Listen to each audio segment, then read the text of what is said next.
your mind. All right. Well, once again, joining us here on Roman's World, it's our good friend Oliver Wakeman. Oliver, thanks for taking the time to sit with us again. It's a pleasure, as always. We've been playing some tracks from Ravens and Lullabies. I've been listening to it quite a bit. Really digging it. I know, when folks interview, they always say, "Oh, I love your new album." But if I didn't mean it, I wouldn't say it. I really love the new album. Oh, that's really kind. Thank you. The response has been quite remarkable, actually. I think people have been quite surprised by it because they weren't. I don't know what people were expecting from it, particularly in England and Europe, because Gordon has a history of he did some classic albums back in the 70s, and he has been an acoustic guitar player mainly on his own solo for the last 30 years. And, I just sort of nudged him and got him to get the electric out. So I think a lot of his fans were expecting just something acoustic. And in fact, one review I read that just said I was expecting to like this album and say that it was very pleasant and very nice and very melodic. And they were unbelievably surprised at the sort of level of songwriting and structure and the sort of rock element that it had.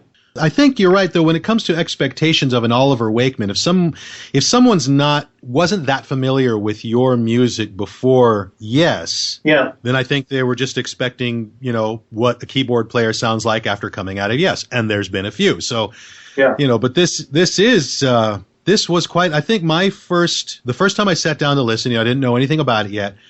And I put it on, and right away, it kind of comes right out at you. It's not sort of a, new agey kind of, mellow thing. It's just the very first track, Money Factoring, just jumps out at you. You've got vocals, you've got a rock beat. It just really takes off. Yeah, I think that was important to have that song opening the album, because I felt that it was probably the most impacting, immediate song from the whole album. And it was also important. I felt that it was a nice way to start the album with Gordon strumming, because people would be almost lulled into a false sense of security if they knew his past. They'd be going, "Oh, this is nice, Gordon's strumming," and then suddenly they get the full band, the kitchen sink, and everything slung at them. Tell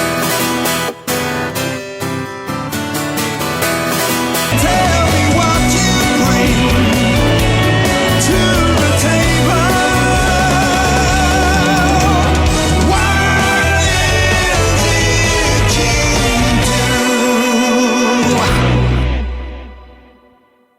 What was the process, the recording process, like writing and stuff? The collaborative songs were either he would just send me an idea that matched up with the song that I kind of had on the go, or he'd send me an instrumental that I then sort of worked into a song lyrically and vocal lines. And we went out on tour. So what I did every night on this 14, 15-day tour is I had a framework, and I just kept elaborating on this sort of basic framework I had. And so by the end of the tour, I got home into my studio and just sat at the piano and played the parts that had developed over the tour.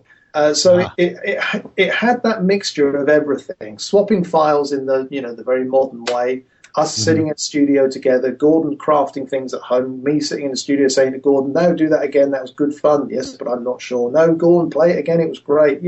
So we had that interaction, and then we had the development of playing some of the pieces live. So it really, in all honesty, had everything thrown at it, and every song had the approach that it deserved, I feel. From the turn of a card, this is another vocal track. We're running half and half, right? Where about half tracks have vocals, the other half are instrumental. That's right, yes. It's I think there might be one extra. There's one more vocal song than acoustic song, because the principle behind the album is obviously the album title is Ravens and Lullabies, and the lullabies are the acoustic duets that we've done together, which there are 4, and the solo piece that we each have. And then what term the Ravens, which are the rock songs, and the Ravens in historical sense are they're birds with a dark aura to them. They have lots of history. There's lots of myths and mythology if you read up about ravens. And I said to Gordon early on, look, why don't we use this as a concept, or maybe concept is the wrong word. Maybe we use this as the theme for the album, that the rock songs become the Ravens, because then we can utilize these songs as ways of, particularly for me being a lyric writer, to get certain stories, thoughts, out of your system. That's how musicians clear themselves. They put things down into songs. And so we liked this alternating dark and light throughout the album. And we spent a lot of time trying to get the songs in the right order so that it flowed rather than feel like, oh, we're off. Oh, no, now we've stopped. Oh, we're off. Now we've stopped. There were certain rules that we stuck to.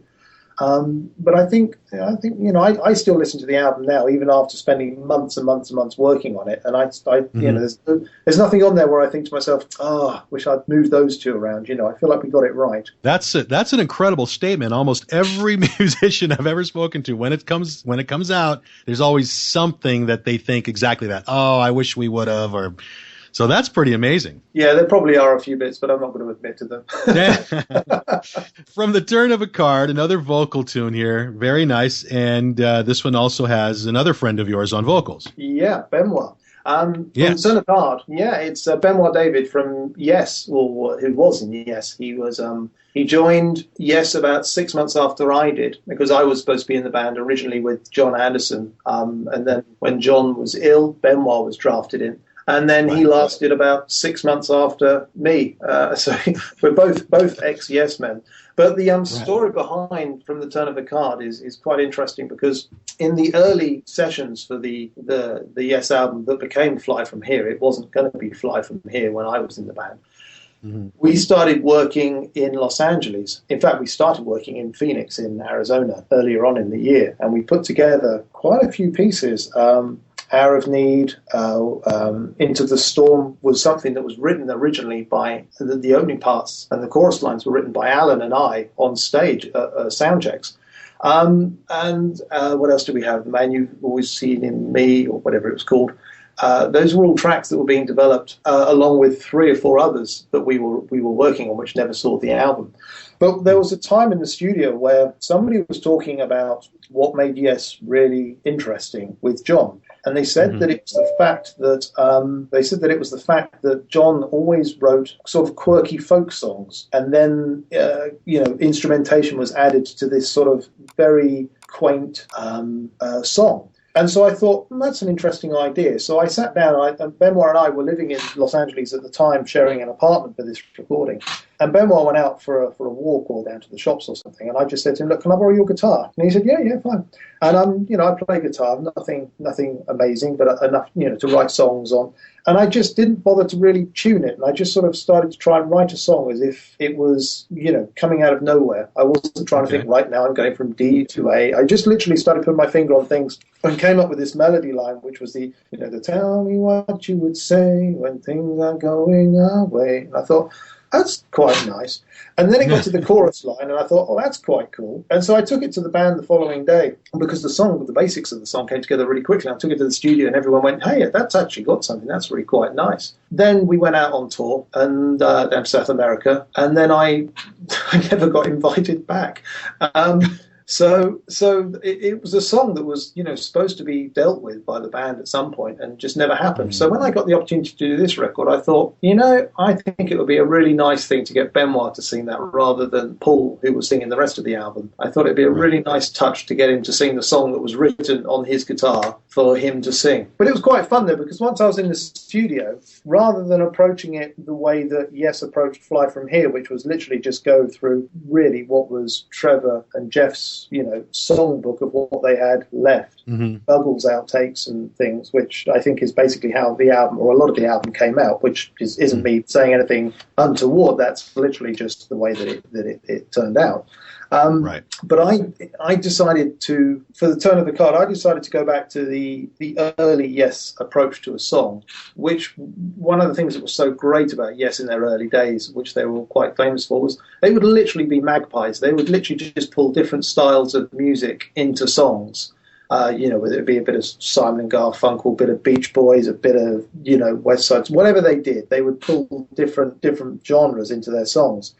And so I thought, that'd be quite fun. So I decided to approach the song like that, which is why it's sort of got this, organ riff going at the beginning, which keeps modulating through loads of different chords that you don't really notice. And I thought, well, that's quite fun. And the whole chorus line has got a bit of 50s doo-wop stuff going on in it. And I just thought, yeah, this is how I sort of felt the Yes approach was, which I didn't get a chance to be a part of in the recording side of things. So I thought, oh, well, what the hell, I'll do it on my own then.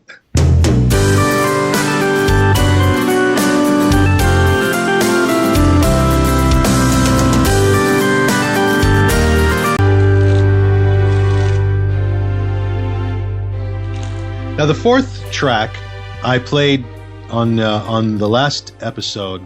We played this one, and I've realized now that I guess I guess it's time for me to be wearing my glasses all the time, because I got the name wrong, and so we'll have to get it right this time and, of course, play it again. LJW is the name of the song. LJW, yeah, that's a song for my wife. It's I've been developing this piece since we've been together, really, just little ideas coming.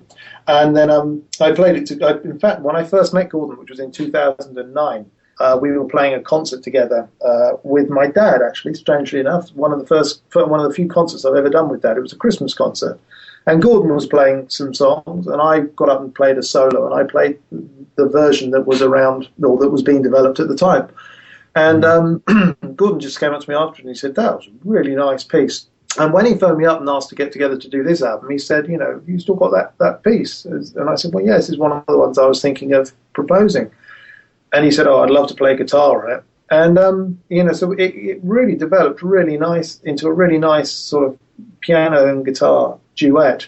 But it's one of those pieces. I mean, musicians, we're a soppy old lot at times, and our wives, they put up with so much, They put up with, whether you're a successful musician that's touring around the world, or earning a lot of money but being away from home all the time, they put up with that, or whether you're a musician that's just doing a day job, and then you've got this love of going down the pub and playing with your friends at the end of the night. And there's always the other halves that just put up with it. And it's, I've met so many musicians' wives over the years who all just sort of have that resigned look that they know that their husbands are lost to music at certain times in their life. And so I sort of wanted to make sure there was a piece of music for my wife on there.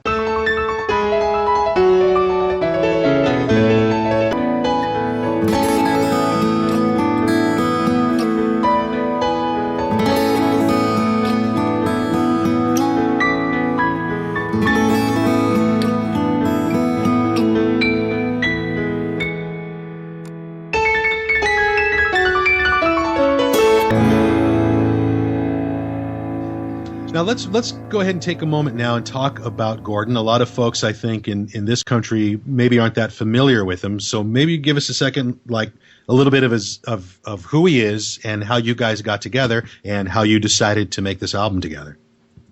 Well, Gordon is in the UK. He was very well known back in the 70s. He did 3 sort of what he terms as his classic albums, which were 3 albums he did with a full band lineup, and it was all pretty much instrumental. And the albums that he did, they were called Visionary, Perilous Journey, and Fear of the Dark, and they were 3 albums that he did in like 76 to 78, and they sold really well. And one of the tracks, which was called Heart Song, came out as a single and did very well, and it was also used as a theme tune for a very popular TV show on the BBC in England called Holiday. So it was the title track from that. So he's always known for that song. So in England, he kind of has this.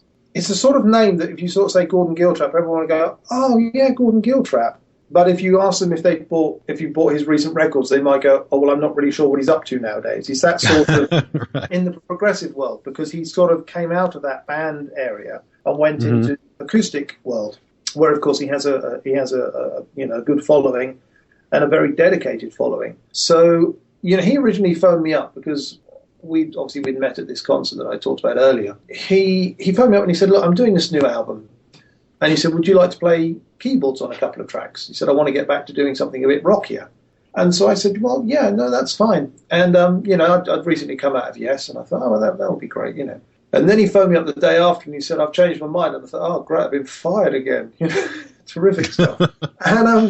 And he said, no, I'd like to do it as a collaboration. He said, "I've spent so many years working on my own." He said, I feel like I need to do something different. He said, "I feel I've done as much as I can do acoustic guitar-wise. I want to do something different," which, to his credit, Gordon is, he's 25 years older than I am. He's of that sort of 60s, 70s era of musicians. To actually deliberately put himself on the spot with somebody who's much younger, who's just come out of working with a very big prog band, there's a certain amount of credit that he deserves for taking a brave step like that, because a lot of musicians may not have challenged themselves like that, and he did, and he was quite prepared to go to musical places he hadn't visited for quite some time, and I think that was great, and I think that comes through in the album. There's an energy in his playing, particularly with his electric playing, where I think you can hear that this is somebody who hasn't been doing this for a while, but is loving it, Right. I really sort of thought, God, this is great. This is, basically allowing me to take these ideas and these thoughts that I have and actually, get something very close to what I was hoping to get to with Yes, at least, in my head, that's what I wanted to do. Right. And so I could have that sort of guitarist sending me bits and pieces or playing stuff to me, which wasn't the standard guitars or standard type of playing guitars, which, there's a lot of great musicians that play guitar in a great way, but there's only a few musicians or guitarists that play their instrument in a completely unique way, where you hear it, you go, I know who that is. Definitely. Hold on one second. What happened? You okay? Oh my God. All right, hold on. Oh my God. You okay? Okay, are you there? Yeah, you okay? Yeah. Did you hear a loud crash on this end? Yeah, I did. Yeah. That was my wife on the other side of the wall. Oh, doing what? She's like, she was heading out the front porch, and I guess there was a very large insect that came at her, and she fell back, and the door slammed, and the screen slammed, and so that's what that was. Well, yeah, I was going to say, because if that was the insect hitting the wall, then you're in real trouble. Oh, mercy. Okay, look. Okay, getting back at it now. Now, my favorite song, I have to say, I think this is my favorite song, the one that I find myself continuing to sing along, kind of stays with me, is Maybe Tomorrow. This one, the first time I heard it, I just really connected with it musically and even lyrically. But I want to talk about the lyrics you wrote the lyrics for the entire album. Yeah. It's a song, a lot of songs that I write, I tend to start off with a personal emotion about something. And then what I tend to do is I then tend to almost write a story in my head about somebody else. Because that way it stops it from being a direct song about somebody or something. Because I find that's the easiest and the most comfortable way of doing things. So it allows me to get feelings. And, there's elements of, it started off with that sort of feeling of, what happens with your life? How do things change? How do things suddenly go from one thing to another? And then what would happen if somebody came back into your life, whether it's in a work environment or in a personal environment? And it just sort of developed as this story of somebody just being, getting out of a situation and then that person coming back into their life again, and how would they handle it? So, and obviously I've had experiences of that in my life, musically, in my career, and, obviously, same as everybody has personally in their life through these things. And so I sort of just wrote this song as a sort of a piece of music that sort of covered all those bases, that people would be able to just sort of listen to and maybe read into it what they wanted to. But the whole thing with these songs is I've always tried to approach them with a positive tinge to them as well, because even though the song is quite dark about somebody coming back into your life when you're not expecting them to, and upsetting the maybe the new foundation that you've built in your life, sometimes it's trying to add that maybe tomorrow aspect to it, that maybe tomorrow you'll be in a better place to deal with this. Maybe tomorrow you will be able to handle it better. Maybe tomorrow you might be able to be friends again. Is this the last song I wrote? Why don't you tell me a little bit about this tune? Yeah, it's a song that songs have a way of healing you in a strange way, and maybe people, if they're not songwriters, might not quite understand. But it's, there's times as a musician where you go through dark periods when you're writing, because you sometimes wonder, have I really got anything left in me? Have I exhausted all the creative ability that's been given to me.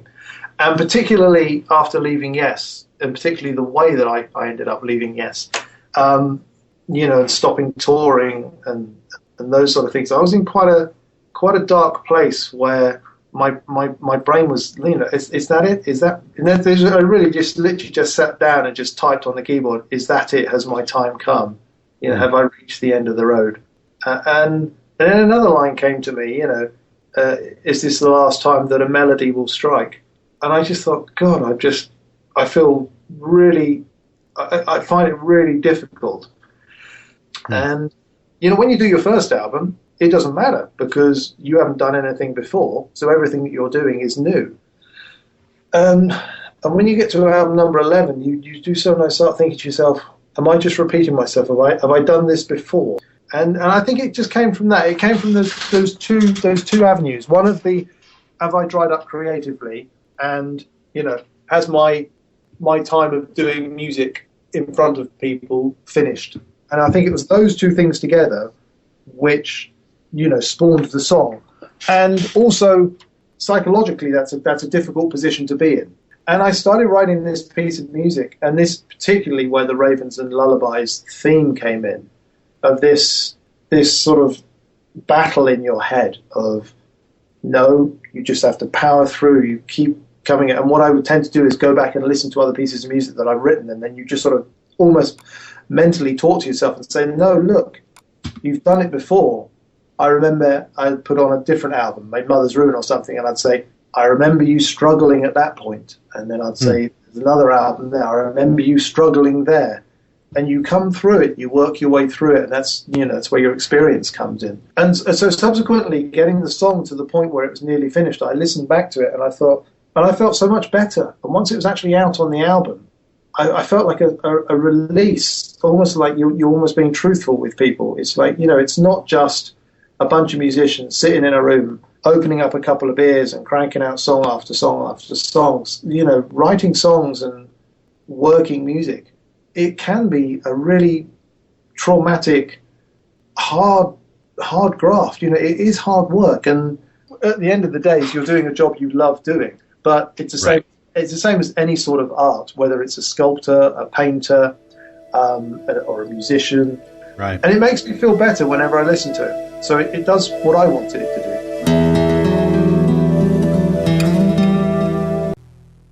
A Mayfair Kiss, another instrumental piece.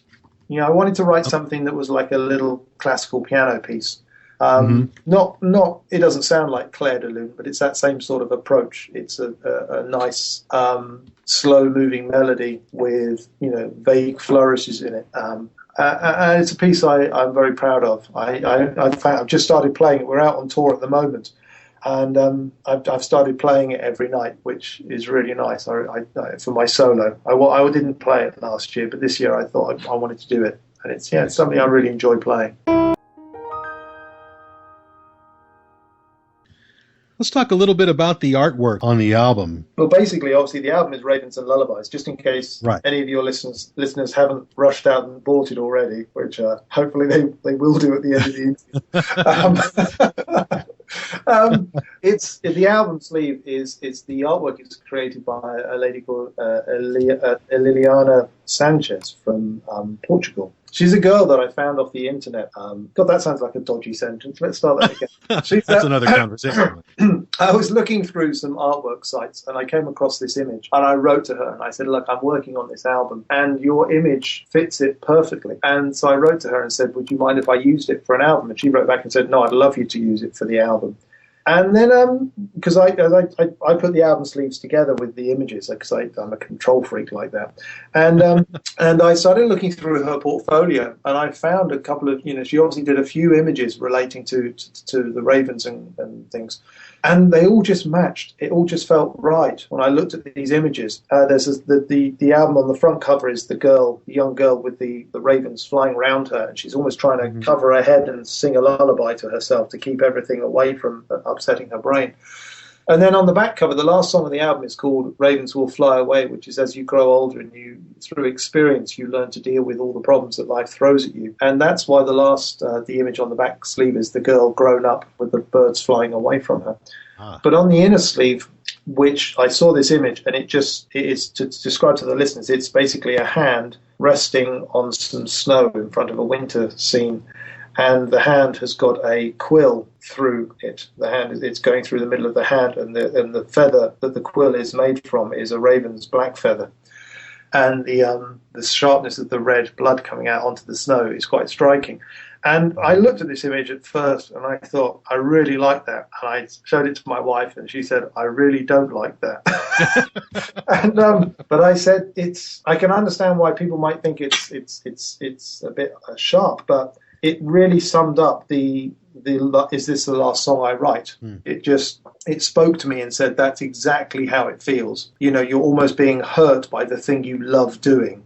And that's where it came from. It was that sort of feeling of, this can kind of destroy me. That's how it feels sometimes. If you imagine it, you're trying to write and you get so frustrated and it's just, that's the principle behind it. And but no, I'm really pleased with the way the artwork came out. And I deliberately wanted to do something that didn't look like a Yes painting or didn't look like a very slick Photoshop painting. I wanted something that looked real, that looked like it matched the album perfectly. And I think we got that. Anyone Can Fly. Now we're starting to lighten up a little bit, starting to feel a little bit more positive lyrically. This one, we're getting a little nice here. Yeah, Anyone Can Fly was it was almost like the antidote to the Is This the Last Song I Write? Mm-hmm. My daughter had just been born, and I thought to myself, I've gone through, the way that I left Yes, or the way that Yes left me, as it were, was such a traumatic period. And as a parent, you sort of think, oh my God, I really don't want my kids to have to go through anything that causes them such hardship. I really don't want that, because as parents, we're all protective over our children. Right. But we know that they have to make their own mistakes. And I just sat down, and I don't think Lottie had even been born when I started writing the lyrics. But I was trying to write a song to her that basically said, look, when you're here, life can be a bit horrible, but you can do anything you put your mind to. You can come out of bad places and you can turn it around into a positive. It's a beautiful piece of guitar music by Gordon. And I just wrote to him and I said, look, I'm afraid I've chopped up your music and I've written some new bits to it. And he said, oh, right, what have you done? I said, well, I'm not going to tell you. I'm just going to send it to you and see what you think. And I sent it to him and he just wrote back and he just said, that's gorgeous. He said, I wouldn't change a note of it. And so then I wrote to him and said, look, I've changed the ending. He went, what have you done to it? I said, just trust me on it. And it was another piece, a little instrumental idea he'd had. And I just developed it and took it further. And I sent it to him. And he said, oh, that's great. I wouldn't change a note of it. And I said, yeah, but I want you to do a guitar solo at the end as well. And he was like, no, leave it where it is. I said, no, it needs you to then just soar at the end with another guitar solo. And he did it. And he's really, it's a great guitar solo. Like you say, it's a piece that lightens up, because I didn't want the whole album to be, doom and gloom, because that people don't want to listen. People want to have a journey on a record, and you can't finish the album still doom and gloom. You've got to give people the feeling that they're going on a journey with you.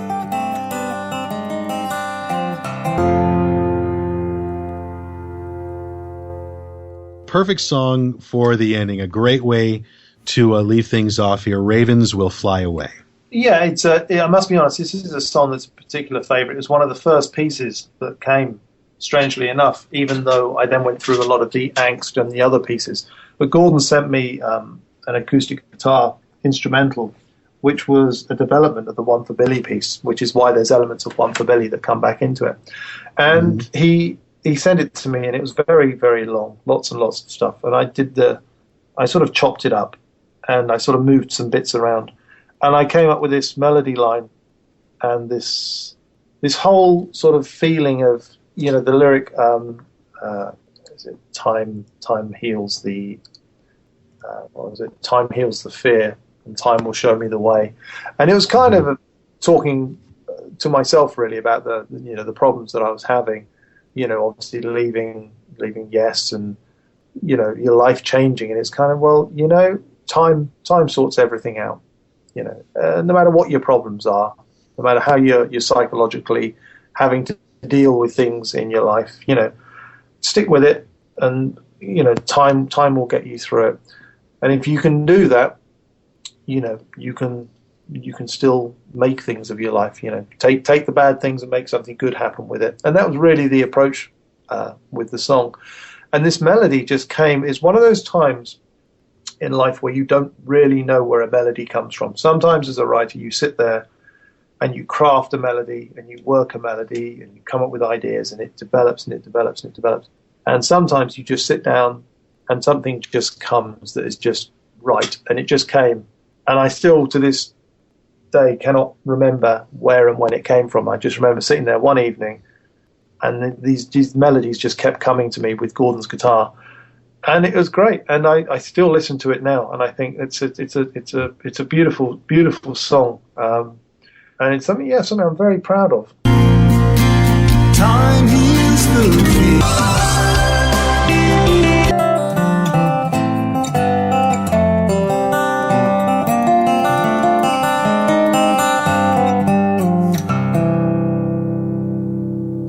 Moving on to A Perfect Day. It's interesting, actually. It's a piece that I wrote a while ago, and it was a piece of music I wrote the day after I met my wife. We went out and we just got on so well. We just chatted all afternoon, and then we went out for an evening meal, and then we went out to the pub. And then by the time the pub closed, and we just talked the whole time. And then I dropped her back home, and I was driving home, and I phoned up a friend of mine on the way, and I just said, I think I've just met the girl I'm going to marry. And it was bizarre. And then I got home the next day and just sat at the piano, and this piece of music came out.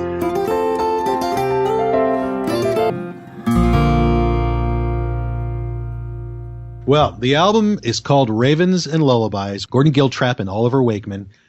Folks, if you don't have it, go get it. I assume all the usual places along with your website, iTunes and things like that? Yeah, I think it's on iTunes. The main places I've seen it are Amazon, although I think you can get it directly from the record company website, which is a record company called Esoteric. You can get to it from my website, from Gordon's website, from Amazon, Amazon.com. They've got it.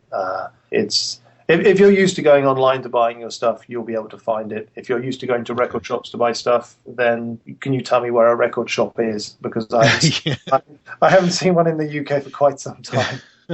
Yes. But it's readily available. All right, Oliver, once again, thanks so much for taking the time. It's been an absolute pleasure talking about and listening to all this great music, and we're looking forward to what's next. So really quick, is there anything on the horizon? I'm currently working on a new big project, but it's still in that infancy sort of development at the moment. But it's musicians, we've always got projects on the go. Right. All right. Well, thank you once again, my friend, and I look forward to talking to you soon. It's a pleasure, as always.